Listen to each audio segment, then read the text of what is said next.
안녕하세요. 3월 2일 수요일입니다. 오늘은 레위기 2장 1절부터 16절입니다. 제가 읽겠습니다. 누구든지 소재의 예물을 여호와께 드리려거든 고운 가루로 예물을 삼아 그 위에 기름을 붓고 또 그 위에 유향을 놓아 아론의 자손 제사장들에게로 가져갈 것이요 제사장은 그 고운 가루 한 움큼과 기름과 그 모든 유향을 가져다가 기념물로 제단 위에서 불사를 지니 이는 화제라 여호와께 향기로운 냄새니라. 그 소제물에 남은 것은 아론과 그의 자손에게 돌릴지니 이는 여호와의 화제물 중에 지극히 거룩한 것이니라. 내가 화덕에 구운 것으로 소제 예물을 드리려거든 고운 가루에 기름을 섞어 만든 무교병이나 기름을 바른 무교전병을 드릴 것이요 철판에 붙인 것으로 소제 예물을 드리려거든 고운 가루에 누룩을 넣지 말고 기름을 섞어 조각으로 나누고 그 위에 기름을 부을지니 이는 소제니라. 내가 냄비의 것으로 소재를 드리려거든 고운 가루와 기름을 섞어 만들지니라. 너는 이것들로 만든 소재물을 여호와께로 가져다가 제사장에게 줄 것이요 제사장은 그것을 제단으로 가져가서 그 소재물 중에서 기념할 것을 가져다가 제단 위에 불사를 지니 이는 화제라 여호와께 향기로운 냄새니라. 소재물에 남은 것은 아론과 그의 아들들에게 돌릴지니 이는 여호와의 화제물 중에 지극히 거룩한 것이니라. 너희가 여호와께 드리는 모든 소재물에는 누룩을 넣지 말지니 너희가 누룩이나 꿀을 여호와께 화제로 드려 사르지 못할지니라. 처음 익은 것으로는 그것을 여호와께 드릴지나 향기로운 냄새를 위하여는 제단에 올리지 말지며 내 모든 소재물에 소금을 치라. 내 하나님의 언약의 소금을 내 소재에 빼지 못할지니 내 모든 예물에 소금을 드릴지니라. 너는 첫 이삭의 소재를 여호와께 드리거든 첫 이삭을 볶아 찌은 것으로 내 소재를 삼되 그 위에 기름을 붓고 그 위에 유향을 더할지니 이는 소재니라. 제사장은 찌은 곡식과 기름을 모든 유향과 함께 기념물로 불사를 지니 이는 여호와께 드리는 화제니라. 아멘. 레위기의 1장부터 이렇게 쭉 보면 제사 드리는 것이 나옵니다. 1장부터 5장까지 5가지 제사가 나오는데요. 번제, 소제, 화목죄, 속죄죄, 속건제 이렇게 각 장마다 이 제사에 대해서 설명하고 어떻게 제사를 드리는지 그 방법들을 가르쳐 주고 있습니다. 레위기 1장부터 16장을 보면 어떻게 하나님 앞에 예배할 것인가, 어떻게 하나님께 제사해야 할 것인가에 대해서, 그리고 17장부터 27장은 그 예배가, 그 제사가 어떻게 언약 백성의 삶으로 이어질지에 대해서, 어떻게 이어져야 하는지에 대해서 가르쳐 주고 있습니다. 5가지 제사 중에 5대 제사 중에 유일하게 이 소제는 피 흘림이 없는 제사입니다. 다른 것은 다 제물을 잡아서 피를 흘리는데 이것은 곡식으로 드리는 제사니까요.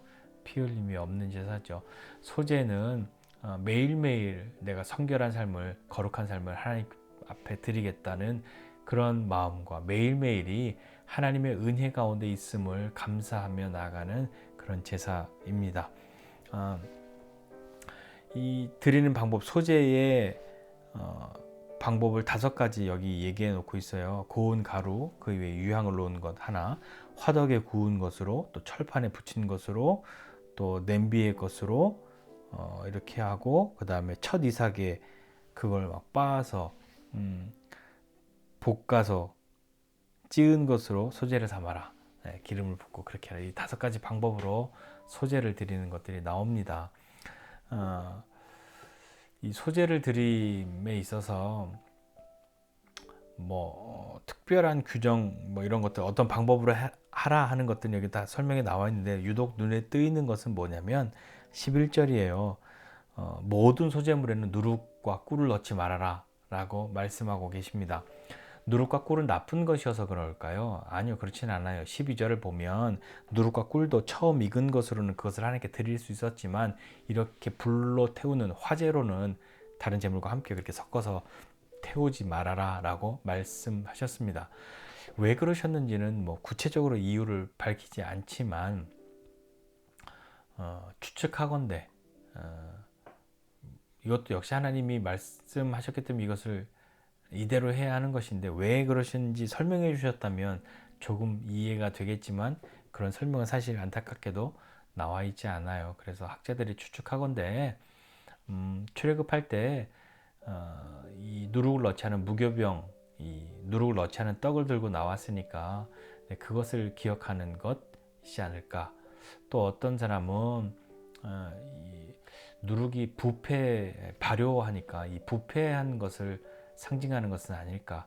그러니까 이 부패하는 것, 뭐 그런 것들. 꿀은 젖과 꿀이 흐르는 땅 가나안, 그 축복의 땅, 약속의 땅이지 않습니까? 그 자체의 그 표현으로는 나쁜 말이 아닌데 왜 함께하지 못할까? 함께 태우면 안 되나?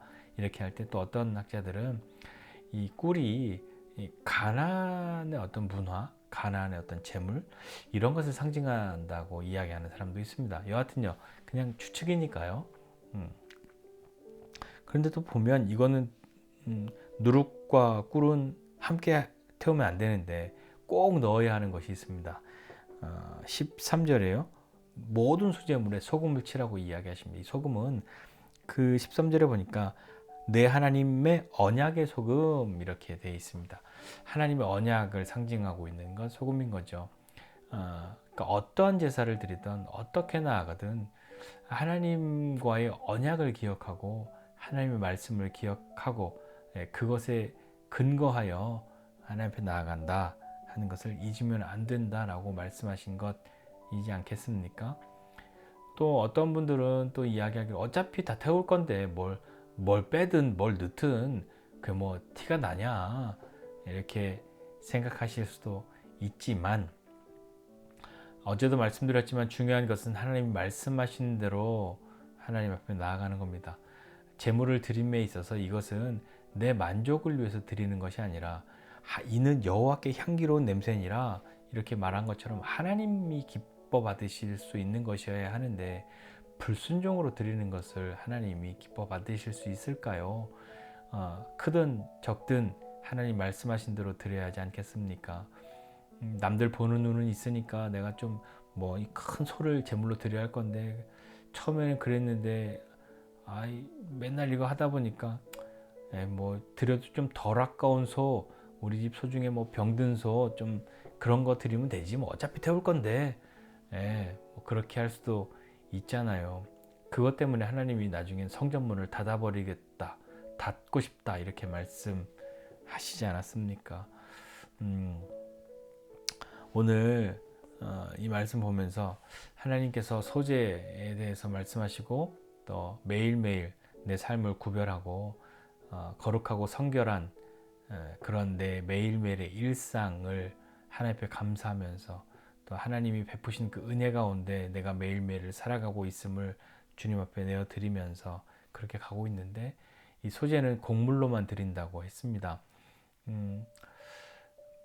나는 가난해서 하나님 앞에 제물을 못 드려요. 제물을 드리면서 그렇게 제사할 수 없어요. 라고 할 수 없는 것이 여기 이 곡물로 드리는 것은 모두가 일상적으로 그냥 검소하게 먹는 그런 것들로 그런 것들로 드린 거죠.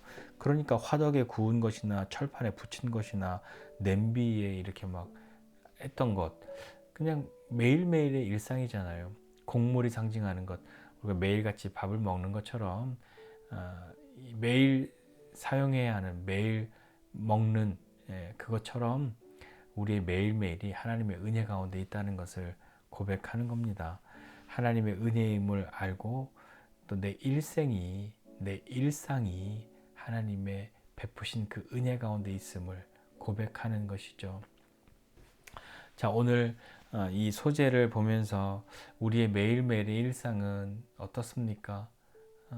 하나님 앞에 무엇인가 크게 드려야만 이야 내가 정말 큰 재물 내가 잘 드렸다 그런 것으로만 하나님을 섬길 수 있는 것이 아니라 아무리 큰 재물을 드렸다 한들 남들의 시선 때문에 드린 것 그것 하나님이 받으시겠습니까?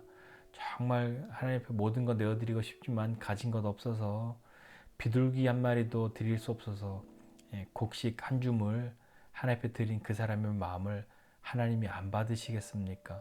중요한 것은 재물보다도 하나님 앞에 나가는 사람의 진심인 거죠. 믿음인 거죠. 그 사람을 하나님이 보시는 것이니까요.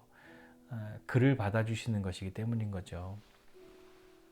우리의 매일매일이 하나님이 받으실 만한 것 되었으면 좋겠습니다. 하나님 앞에 무엇인가 이렇게 믿음으로 감사하며 나아가는데 내 것 다 지키고 내 것 다 가지고 있고 그 중에 남은 것 뭐 버려도 되는 거 없어도 상관없는 거 그거 그런 것을 하나님 앞에 드린다 이렇게 이야기할 것이 아니라 그것이 꼭 어떤 현대적인 의미에서 물질만 이야기하는 것이 아니라 이 소재는 자신의 노동, 자신의 어떤 그 수확한 그 곡물로 드렸단 말이에요. 그러니까 우리 현대적인 의미로도 우리가 수고하고 노력한 것이 주님 안에 있습니다. 라는 의미로 드리는 거죠. 매일매일 그렇게 감사할 수 있는 우리가 되어야 할 겁니다. 그렇게 되면 참 좋겠습니다. 다시 한번 하나님이 말씀하신 대로 넣을 것은 넣고 뺄 것은 빼고 그리고 하나님 앞에 최선을 다해서 매일매일을 기꺼이 살아가는 것, 감사하며 살아가는 것, 그것이 오늘 저와 여러분을 향한 하나님의 마음이시지 않겠습니까? 또한 우리가 하나님 앞에 드려야 할 그런 마음 아니겠습니까? 오늘 이 하루가 하나님의 은혜 안에 있음을, 우리의 일상이 하나님이 베푸신 은혜 가운데 있음을 고백하는 저와 여러분 모두가 되시기를 주님의 이름으로 축복합니다. 기도하겠습니다. 하나님 아버지, 은혜와 사랑을 감사드립니다. 하나님, 우리의 매일매일이 주님 안에 있습니다. 내 일상이 주님의 베푸신 은혜 가운데에 있습니다. 하나님, 내가 수고하고 애쓴 그 모든 것들이 주님 안에 있습니다.